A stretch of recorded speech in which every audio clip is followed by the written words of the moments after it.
Oh, honey, the mask is finally slipping, and what's underneath is pure chaos. Meghan Markle and Prince Harry, the couple who cried endlessly about wanting privacy, have now exposed themselves as nothing more than high-end influencers for hire. Can you believe it? After all those interviews, all those dramatic tears, all those speeches about escaping the spotlight, they're suddenly out here, shilling for Disney like desperate YouTubers scrambling for sponsors. And guess who's dropping the receipts? None other than Tom Bower, the investigative biographer who wrote Revenge, that explosive tell-all that already had the Sussexes fuming. Well, Bower is back, and his latest bombshells prove one thing. Everything Meghan and Harry claimed about wanting a quiet life was a fairy tale, a beautifully staged PR fairy tale. Let's talk about Harry's latest move. He comes back from his flashy solo trip to New York, and what's the first thing he does? Rushes home to spend precious family time? Retreat quietly into that private life he begged for?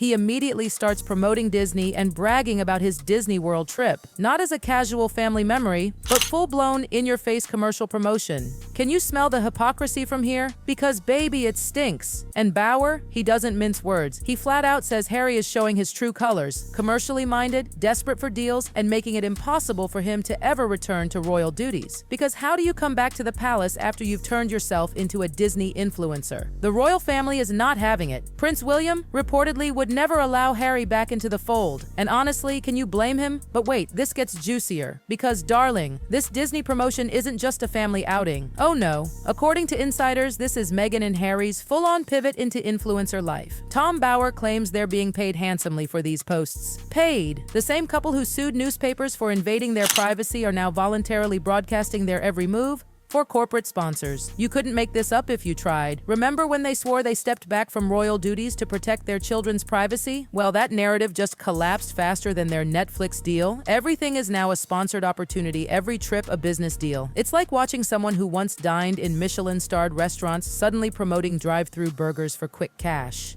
The desperation? Palpable. And here's the kicker, the timing. Just as their other ventures crumble into dust, suddenly they're plastering Disney promotions everywhere. Darling, it reeks of a scramble. The couple who once sneered at commercial gigs are now Instagram influencers with titles. And people in the industry? They see the cracks. They see the hustle. They see the fall. But hold on, this is only the beginning. Because what Bower reveals about Meghan and Harry's financial situation? Oh, it's even darker, and it explains exactly why they're suddenly willing to sell themselves for every cent. And baby, here's where the scandal really starts to sting. Tom Bower drops the ultimate revelation. Meghan Markle, the woman who once inked multi-million-dollar Netflix and Spotify deals, is now allegedly facing what he calls a major financial problem. Yes, you heard that right. The money train that once seemed unstoppable is screeching to a halt. The Netflix series, done and dusted. The Spotify podcast, gone with the wind. Revenue streams practically dried up. Can you imagine? The very couple who abandoned the royal family under the banner of financial independence are now scrambling for their next paycheck. Oh, the irony is delicious. Bower doesn't just speculate, he lays it out. Meghan, who used to turn her nose up at charity appearances unless there was a Netflix camera following her, is now showing up anywhere that will take her. Remember when she snubbed Kevin Costner's charity event last year because she didn't want to appear cheap? Fast forward, and she's suddenly at the same event this year, dripping in nearly $300,000 worth of jewelry, including Princess Diana's Cartier watch. Desperation disguised as glamour, darling. It's written all over her, and the whispers, they're getting louder. Insiders say Meghan showed up simply because she's desperate to be seen. The same woman who once demanded payment for appearances now practically begs for the spotlight. It's a tragic fall, from untouchable Hollywood princess to someone hustling for relevance. Meanwhile, Harry isn't faring any better. Bower reveals that his once cherished charities are slipping away. His beloved Centennial in Africa? Gone. Even the Invictus Games, his pride and joy is seeing key figures walk out. Think about that. When your own charitable foundations start distancing themselves, it's not just a financial issue, it's a reputation crisis. And in Hollywood, reputation is currency. So yes, that explains the sudden Disney partnership. When the bank account is shrinking and the walls of Montecito's mansion start to feel a little too expensive to maintain, you grab whatever deal you can. The couple that once turned their noses up at lowly influencer gigs are now clutching at corporate handouts. And let's be real, the speed of this collapse is shocking. Just a few years ago, Meghan and Harry were commanding hundreds of millions from global brands. Now, they're scrambling to keep their luxury lifestyle afloat, watching as their earning potential evaporates along with their royal connections. But honey, the money drama is just the appetizer. Because what Bauer reveals next? It's about Harry himself, and a move so desperate, so jaw-dropping, you won't believe he actually tried it. Just when you think the drama couldn't possibly get any messier, boom! Tom Bauer throws in a revelation so outrageous it left even the most seasoned royal watchers gasping. Get this, Prince Harry allegedly tried to ditch his own family name. Yes, you heard me. He went to his uncle, Earl Spencer, with the audacity to ask permission to legally change his surname from Mountbatten Windsor to Spencer. Can you even imagine? Dumping your father's royal name like a used tissue just to cling to your mother's aristocratic lineage? It's like rewriting history with a Sharpie. And the kicker? Earl Spencer's response was brutal. A hard, swift no, right in Harry's face. No hesitation, no sympathy. Just absolutely not. According to Bauer, this desperate surname stunt happened while they were filming their Netflix series. Of course it did. Meghan allegedly hated the Windsor name, didn't find it marketable enough. Remember how she told a friend that her last name isn't Markle, it's Sussex?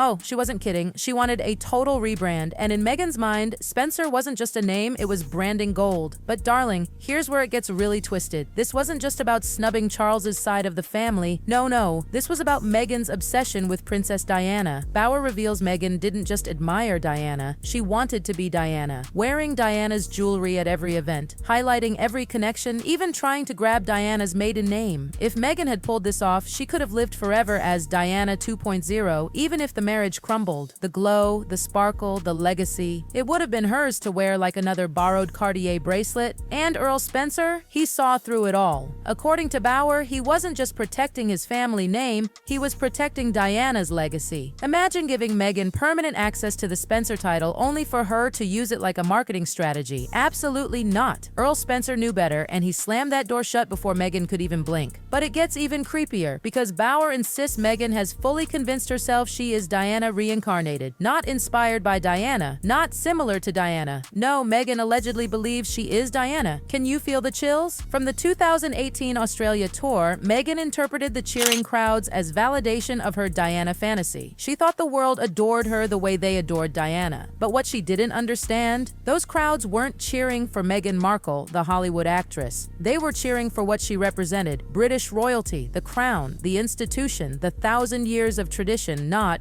her. But Meghan, blinded by ego, twisted it all. She decided the world had chosen her as the next Diana. Without realizing, Diana worked tirelessly, visiting hospices, comforting the sick, pouring herself into causes. Meghan? Well, let's just say the south of France with Elton John seemed more her style. And who fueled this delusion? Harry.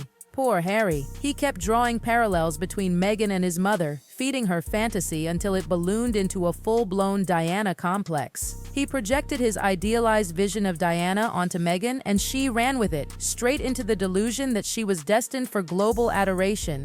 But this Diana obsession, honey, it explains so much. It explains the jewelry at every public appearance. It explains the desperate comparisons. It explains why Meghan believed love and admiration should be instant, because in her mind, she already was Diana, and when the world didn't treat her that way. Cue the tears, the rage, the Oprah interview. But buckle up, because the Diana fantasy wasn't Meghan's only destructive move. What Bauer reveals next about how she treated Harry's oldest friends. Oh, it's shocking, it's ruthless, and it shows just how far she was willing to go to cut him off from everyone who didn't fit her picture-perfect world. Now, darling, if you thought the surname stunt was wild, wait until you hear what happened one fateful weekend at Sandringham in 2017. This wasn't just awkward small talk or cultural differences. This was Meghan Markle's first real test with Harry's oldest friends, the people who had been by his side since childhood. And according to Tom Bauer, she failed spectacularly. Picture it, a classic shooting weekend, guns being oiled, banter flowing, old friends catching up. For Harry, this was sacred, a tradition, a piece of his identity, the fabric of country life he'd known forever. But Meghan, she stormed in like a morality police officer with a clipboard. Every joke? Offensive, every story, problematic, every friend, judged. Bauer says the atmosphere turned icy fast. Harry's friends felt reprimanded, scolded, even humiliated. These weren't strangers. They were his ride-or-die crew, the ones who had stood by him through scandal, grief, and chaos. And suddenly, they're being lectured about feminism, sexism, and values at what was supposed to be a fun countryside gathering. The whispers flew through the room, and the text messages started buzzing. Harry must be nuts. One friend even called her a total damper. dampener, the kind of person who sucks the air out of every room. Can you imagine? Meghan, who would later try to teach us all how to entertain on Netflix, couldn't even manage a light-hearted weekend with Harry's closest pals without turning it into a lecture hall. And then came the ultimatum. According to Bauer, Meghan made it crystal clear to Harry, it's me or them. Dump your friends. And shockingly, unbelievably, Harry complied. Those childhood buddies, not invited to the post-wedding dinner. Years of loyalty, history, laughter, gone in one weekend, cut off at the knees. And Meghan didn't stop there. When she told Harry, you can't shoot anymore, she wasn't just banning a hobby. She was rejecting an entire way of life. Bauer explains it perfectly. Shooting weekends weren't about getting the birds. They were about community, tradition, bonding. Meghan didn't just reject the activity, she rejected the culture, the heritage, the very social ties that held Harry's world together. The result?